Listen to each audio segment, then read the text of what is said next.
근데 이 부흥과 함께 따라온 것이 바로 말씀이었고 기도였습니다. 반드시 하나님께서 말씀 전하는 곳에 또 기도 운동이 일어났고, 그리고 그때 강력한 성령의 역사가 있었습니다. 우리 교회사나 우리 한국 교회나 우리 선교사들이나 지역에 예측할 수 없는 하나님의 큰 부흥을 체험하게 되니까 그들이 가만히 앉아 있을 수가 없었고, 그리고 하나님의 영광이 찾아왔고 난 이 인자하심을 깨닫게 되니까 그들이 정말 뜨거워져서 오직 예수는 주다 하시면서 선교에 참여했던 것을 볼 수가 있습니다. 오늘 읽은 예수님께서 하신 이 기도에 대한 말씀 아주 중요합니다. 그리고 또 여기 누가복음 11장 5절에서부터 보면 그 강청하는 기도에 대한 내용입니다. 밤늦게 다 식구들 잠자고 또 어두운 시간인데 한 그 친구가 찾아와서 그 떡을 달라고 했던 것입니다.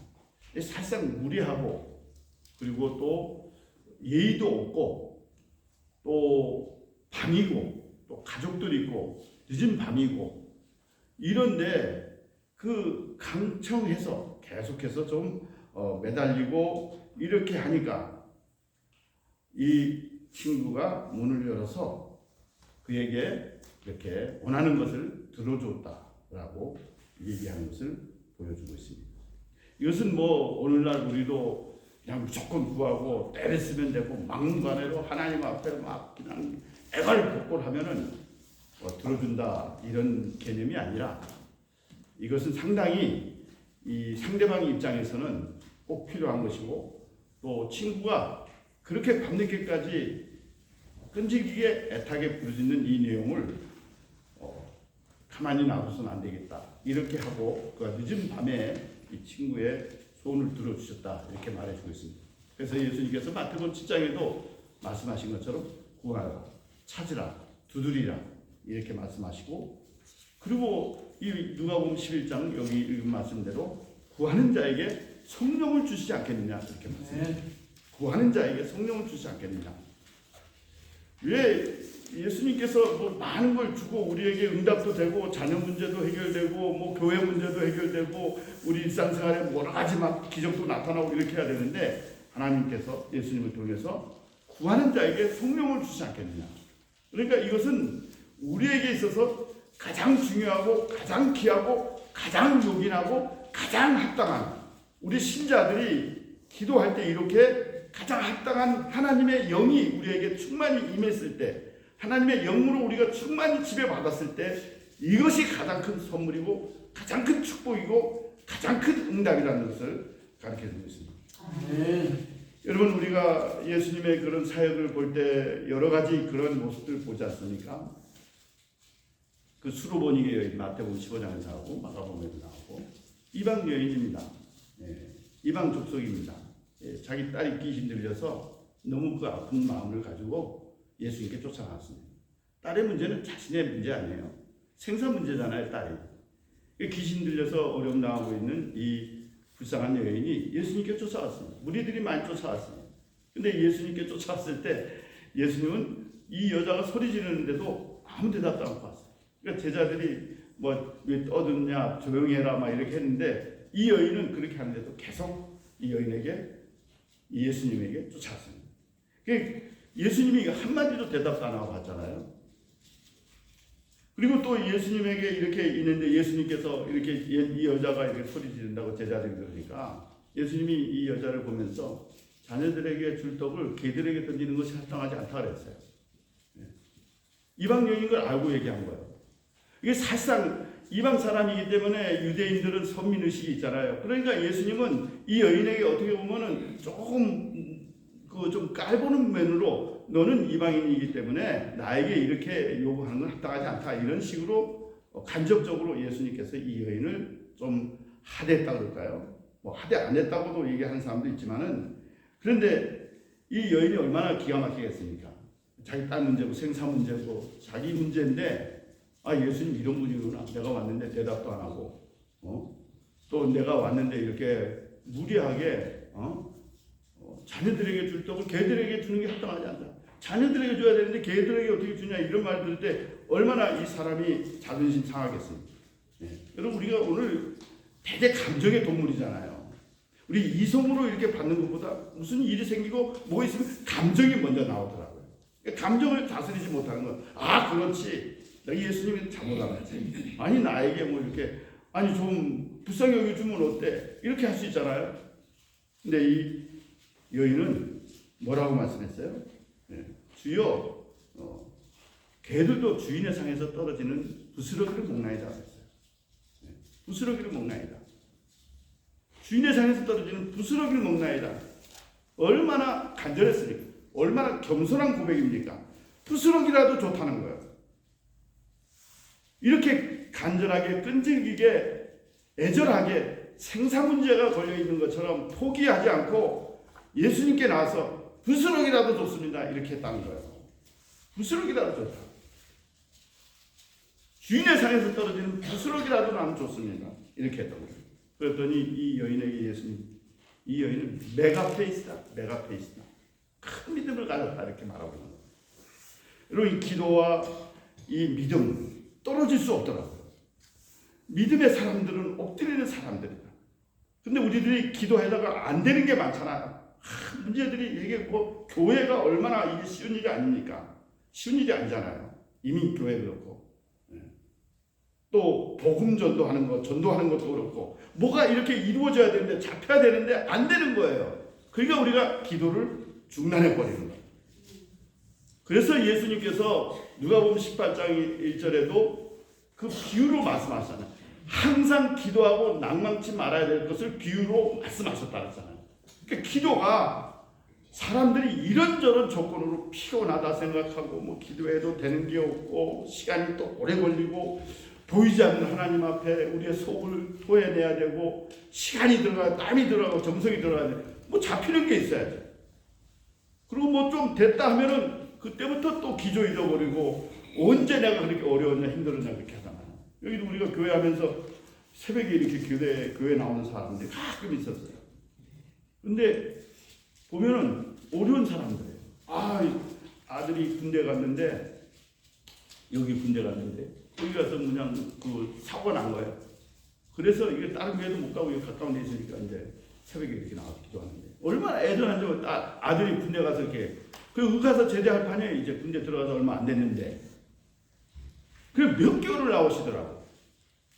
그리고 이제 나중에 이제 해결이 된 것으로 알고 있는데 그 다음에는 또 이제 기도가 없어져 버리고 만 거예요. 그러니까 우리는 극히 일반적이고 자기중심적인 면에서 그냥 일상적인 면에서 현실적인 면에서 이렇게 구하고 있지만은 우리가 기도할 때 얼마나 낙심합니까? 그러면서 예수님께서 불의한 재판관의 비유에 대한 말씀했잖아요. 불의한 재판관, 불쌍한 가부. 가부는 그 당시에 얼마나 천대받습니까? 완전히 여자 무실도 할 수가 없어요. 완전히 사회에서 소외된 사람입니다. 천하의 불쌍한 사람입니다. 정말 이 불쌍한 가부입니다. 근데 이 하나님도 두려워하지 않는 이 불의한 재판관이 사람도 무시하고 깔보는데 이 불쌍한 가부 이거 뭐 누가 아무렇게 무시해도 되고 그 사람 들어보지도 않아도 되고 뭐 손 들어보지도 않아도 되는데 이 불쌍한 가부가 예수님께 그 불의한 재판관에게 나왔잖아요. 근데 뭐 이건 때를 썼다기보다도 이 불의한 재판관이 볼 때 자기가 이렇게 불의한 사람인데도 이 여인은 원한이 있구나.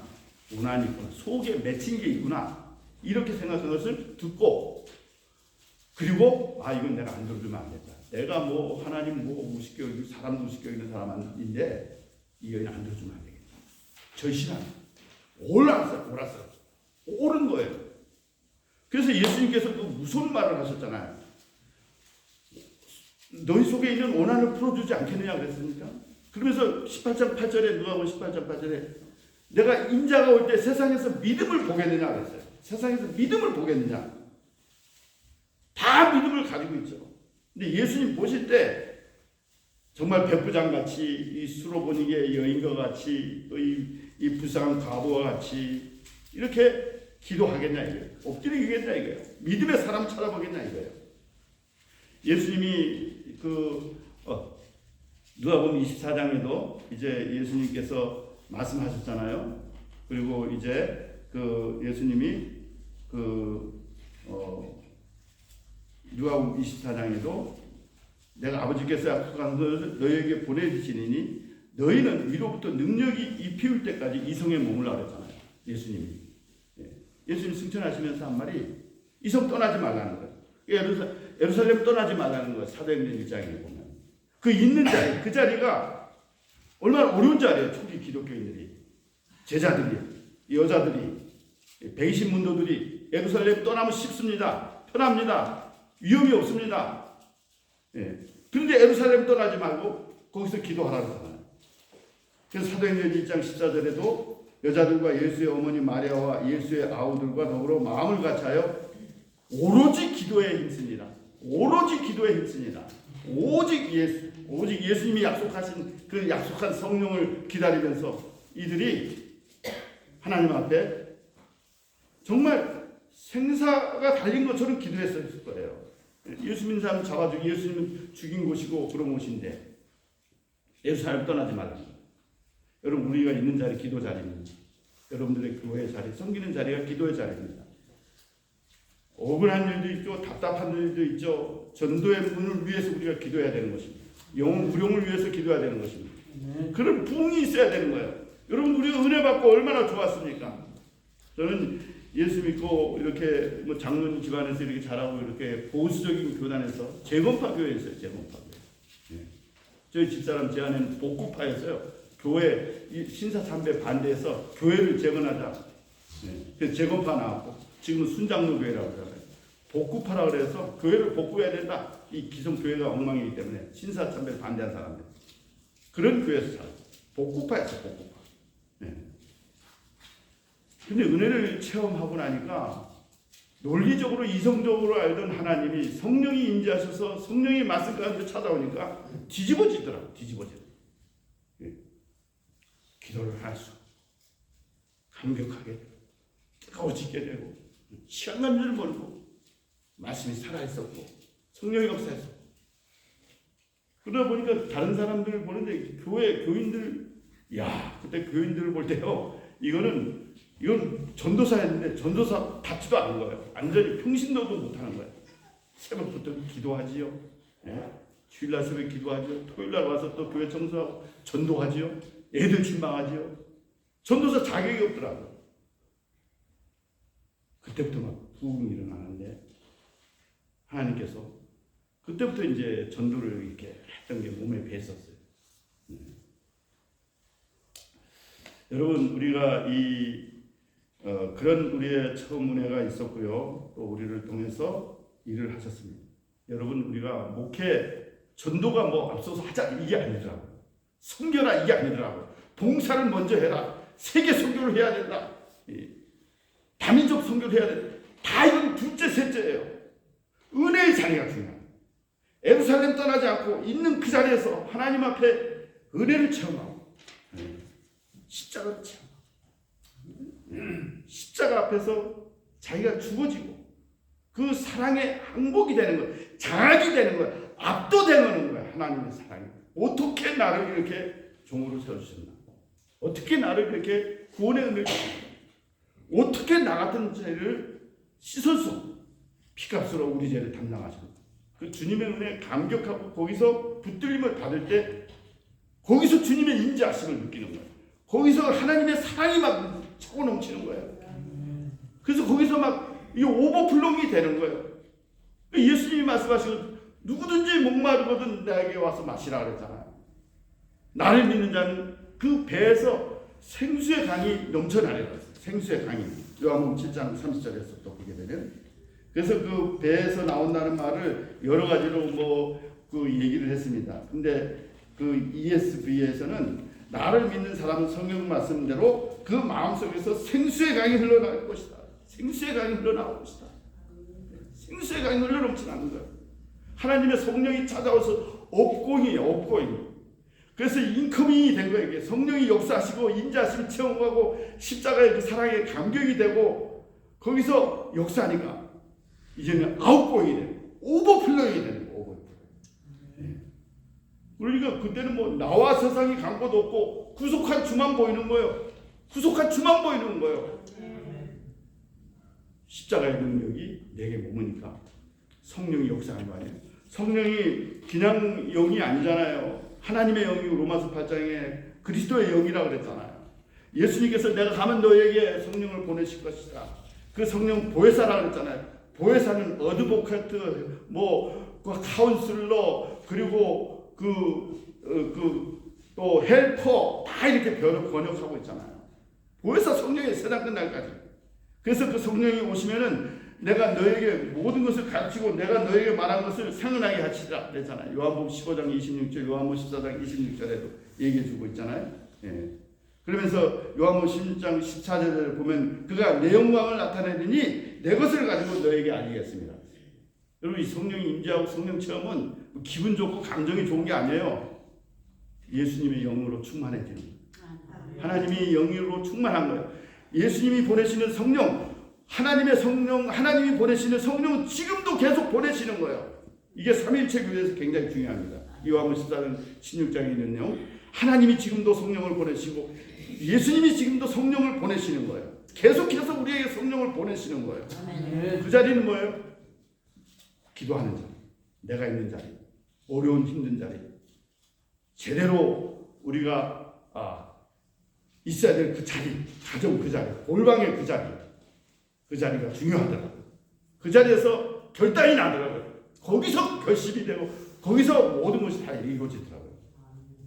여러분, 오늘 우리가 이 성령에 대해서 우리가 정말 다시 한번 생각하고 우리가 좀 간절하고 사모하고 좀 하나님의 영으로 충만해서 우리 기도할 때 얼마나 좋았습니까? 우리가 기도자 학교도 하고 10대도 어렸을 때 얼마나 은혜를 받았는지 말이죠. 교회 와서 기도하는데 강단에서 막 기도가 막이죠. 예. 설교가 쉬워지더라고요. 설교가 쉬워. 목회가 쉬워지더라니까요. 그런데 그때가 다 옛날이요.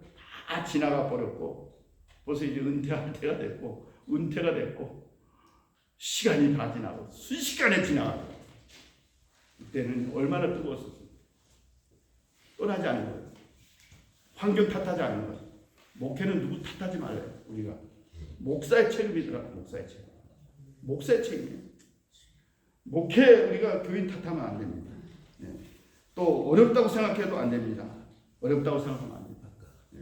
목회 어렵다, 선교 어렵다, 이거는 벌써 그냥 힘이 다 빠진 거예요. 기도 자리가 없는 거예요. 주님을 맞닥뜨려 본 게 없는 거예요. 자기 것으로 자기 힘으로 하려고 하니까 성령이 역사하지 않는 거예요. 사랑하는 여러분, 오늘 우리가 그걸 알아야 됩니다. 전도하면서 우리 여기 은행에서도 전도하면서 간질거리가 많아요. 얼마 저 다운타에 있는 분이 여기 은행에 왔더라고요. 그래서 밖에서 만나서 전도 주시는데도 아이고 전도하신다고 그래가지고 여기 영핀치까지 대다 주고 이렇게 했는데 그리고 봉투를 주더라고요. 목사님 식사하시라고 500불을 주고 뭐 그런 예도 뭐 많이 있습니다만, 근데 한 부부가 찾아왔어요. 전화가 왔어요. 전도지를 받았대요.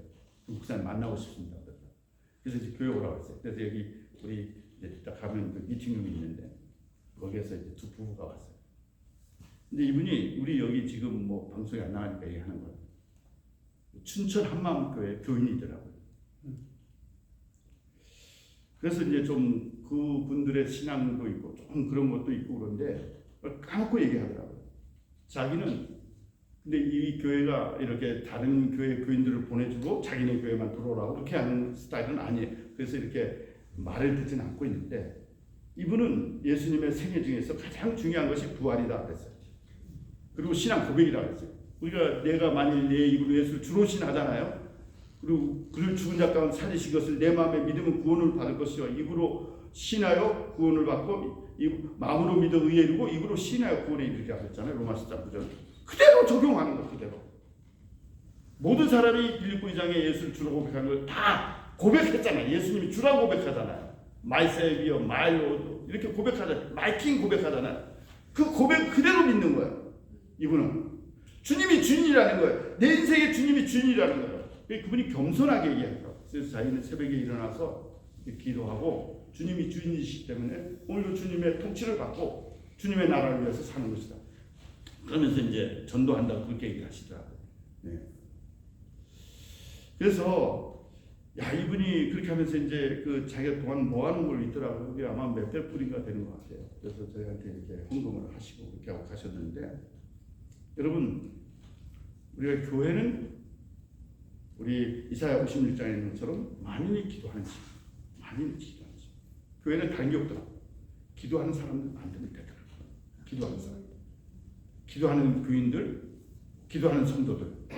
예수님이 마태복음 21장에 돈 바꾸는 사람들, 비둘기 파는 사람 다 쫓아내서 다 쫓아내서 하나님의 집은 만인이 기도하는 집으로 일컬음을 받을 것이라 했어요. 기도하는 집, 기도하는 다 개인들이 깨지고 은혜 받고 본인이 제물이 되더라고. 자기 자신들이. 사랑하는 우리 예레몬 여러분들, 우리 하나님 앞에 다시 한번 복음 운동을 위해서 하나님께서 뜻이 있어서 이 척박한 이 캐나다 토론토에 성도로 삼으시고 또 교회 목회자로 삼으셨습니다. 우리가 성령 충만하고 있습니까? 성령 충만했어요. 이게 초대교인들 성령 충만했지 않습니까? 불과 성령으로 임한 그 성령을 충만히 받고 그들이 어떻게 됐습니까? 그리고 기도에 깨어있고 기도에 전력을 다했습니다. 사도행전 2장 42절에도 서로 교제하고 떡을 떼며 오로지 기도하기를 힘쓰니라. 사도행전 5장 31절에도 사도의 가르침을 받아 서로 교제하고 떡을 뗐다 그랬죠. 빌기를 다음에 모인 곳이 진동하더니 무리가 다 성령이 충만하여 담대히 하나님 말씀을 전하니라. 담대히 하나님 말씀을 전하니라. 그래서 바울도 기도하러 갔다가 빌보에 그 기도처를 찾다가 그 두아디라 성의 여자 그 자색 옷감 장사 루디아를 만났죠. 이방 성교의 첫 관문에 기도하러 찾는데 그 사람을 만났어요. 기도하러 가는데 그 뒤에 또 귀신 들린 여자를 만났잖아요. 그래서 그 여자를 통해서 소아시아 그때 이 그 유럽으로 복음이 증언의 역사가 나타났지 않습니까? 기도하세요. 전도보다. 그리고 십자가 앞에 그 은혜에 장악되고 그래서 뜨거워지고 그 자리에 엎드려져 있으면은 하나님이 사람을 만나게 해주죠. 하나님 준비하시고 하나님이 그 하시는 일을 보게 되는 것입니다. 아무쪼록 이 자리에 참여하는 귀한 존경하고 사랑하는 여러분들 우리가 기억하고 기도의 자리에 하나님 인재를 체험하고 성령의 일을 체험하고 뜨겁게 제사를 가져야 되겠습니다. 존 낙스는 나에게 스코틀랜드를 주옵소서, 그렇지 않으면 죽음을 주옵소서 됐습니다. 이 토론토에 우리가 교회가 많든 적든 예수님의 제자 만들어서 교회를 잘 이끌어나가는 기도하는 사람들, 말씀에 순종하는 사람들, 성령 충만한 사람들, 예수로 충만해서 그리스도의 형상 이루기까지 해산하는 수고를 하는 그 예수 닮은 사람들 만들어내서 세상에 보내서 그들이 소금이 되고 빛이 되어서 하나님의 구원 역사에 참여하는 귀한 여러분들 되시기를 주님의 이름으로 축원합니다. 아멘.